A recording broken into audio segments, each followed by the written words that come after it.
Step 1, wake up early, gonna rise with the sun. Step 2, get some good, some food in you.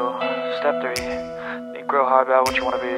Step 4, everybody just do.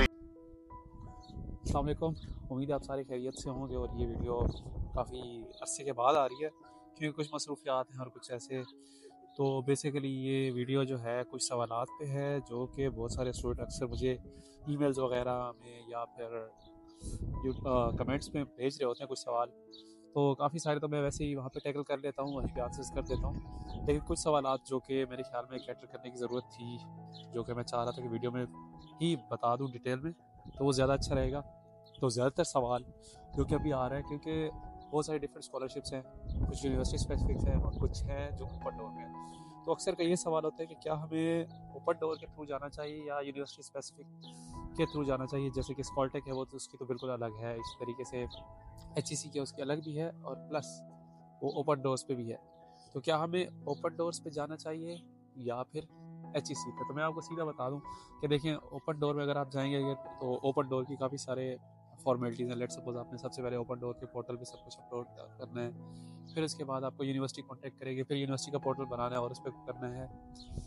और इसमें एक और मसला ये आता है कि लास्ट टाइम भी हुआ और इस दफ़ा भी हो रहा है कि लास्ट टाइम काफ़ी सारे लोग जिन्होंने ओपन डोर पे इंग्लिश का प्रोग्राम सेलेक्ट किया था, तो वो जब इधर आए तो उनका ना रशियन में था, तो कुछ अनसर्टेनिटी वहाँ पे थी।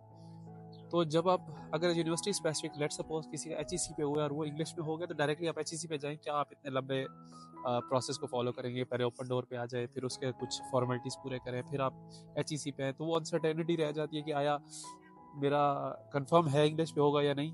क्योंकि ये केसेस हुए हैं तो इसलिए मैं आपको बता रहा हूँ। तो सीधी सी बात है कि आप अगर यूनिवर्सिटी स्पेसिफिक मिला है तो आप उसी पे जाएं, क्योंकि इसके कोई स्टाइपेंड में कोई डिफरेंस नहीं होगा।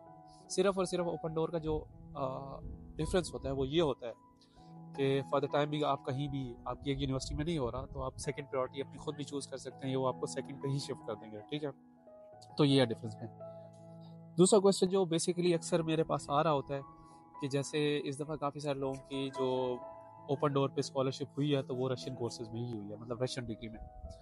तो बहुत सारे कह रहे थे कि यार जैसे तैसे हम बस निकलने की कोशिश करें, रशियन लैंग्वेज में भी हो गया, भले ही हम चले जाएं, जाके एक साल में हमने रशियन लैंग्वेज सीख लेनी है और उसके बाद कोर्स शुरू कर लेंगे, और या फिर ये कर लेंगे कि वहाँ जाके चेंज कर लें।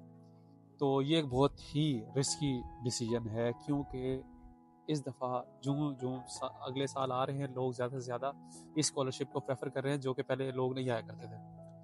तो लास्ट टाइम ही मैं कोट करूँगा कि वहाँ पे कुछ केसेस थे और उनका रशियन में था, इन्होंने यही डिसाइड किया था कि हाँ कि हम चेंज कर लेंगे, तो लेकिन उनका चेंज नहीं हुआ। एक दो का हुआ लेकिन बहुत सारों का नहीं हुआ। तो मैं ये प्रेफरेंस नहीं रखूँगा कि अगर मेरा रशियन कोर्स में हुआ मैं ये डिसीजन लूँ कि मैं इधर आके चेंज करूँगा। हाँ, ये हो सकता है आप आके यहाँ पे दोबारा से पूरा प्रोसेस करें और पूरा न्यू से ही स्टार्ट करें, तो ये आपके अपने ऊपर है।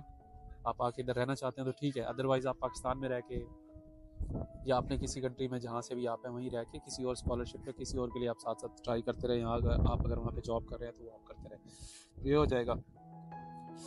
और चेंज होने का तो मैंने आपको बता दी कि चेंज मुश्किल हो जाएगा।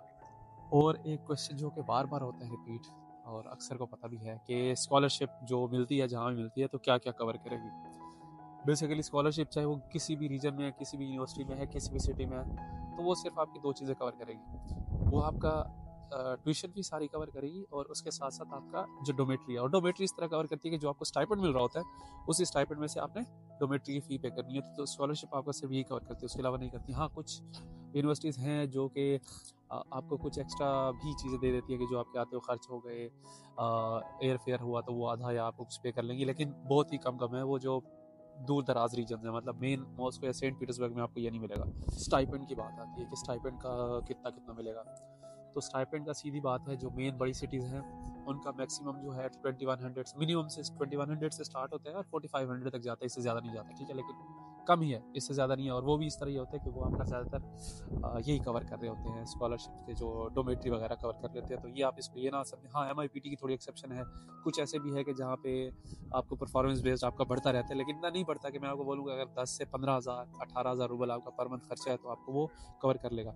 हाँ, स्कॉलटेक उसमें एक एक्सेप्शन है, क्योंकि स्कॉलटेक एक अलग से यूनिवर्सिटी है, उसकी अलग से स्कॉलरशिप होती है और उसका फिर स्टाइपेंड ज़्यादा है, ऑलमोस्ट 40,000 है मास्टर्स का और 60,000 if I am not wrong तो PhD का है। लेकिन फिर भी उनके अखराजात भी हैं कि 15 से 16 हज़ार आपको अपार्टमेंट का देना पड़ता है, कुछ और खर्चे बच जाते हैं लेकिन फिर भी। और वो फिर मॉस्को रीजन से थोड़ा सा हट के है, फिर आप मॉस्को में आना तो कहीं ना कहीं कंपनसेट हो ही जाते हैं वो वाला। और इसके बाद एक सवाल आता है कि अगर किसी को 50% स्कॉलरशिप मिली है तो क्या उन्हें आना चाहिए कि नहीं।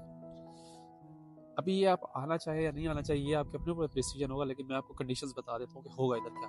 अगर आप 50% स्कॉलरशिप पे हैं तो इसका मतलब ये है कि वो आपकी ट्यूशन की 50% डिडक्ट करेंगे, वो माफ़ करेंगे। उसके अलावा आपका क्या है, डोमेट्री आपको नहीं मिलेगी जो एक स्कॉलरशिप स्टूडेंट को मिलती है, आपको बाहर ही रहना पड़ेगा, ठीक है। और डोमेट्री का एवरेज अगर हम लगा लें खर्चा वगैरह कोई प्राइवेट डोमेट्री का, तो वो 15,000 से 20,000 है पर मंथ, ठीक है। ये प्लस आपने अपने वहाँ पे फूड एक्सपेंसेस और बाकी सारे भी देखने हैं, तो वो भी आपको 10-12,000 15,000 में वो भी पड़ जाएगा।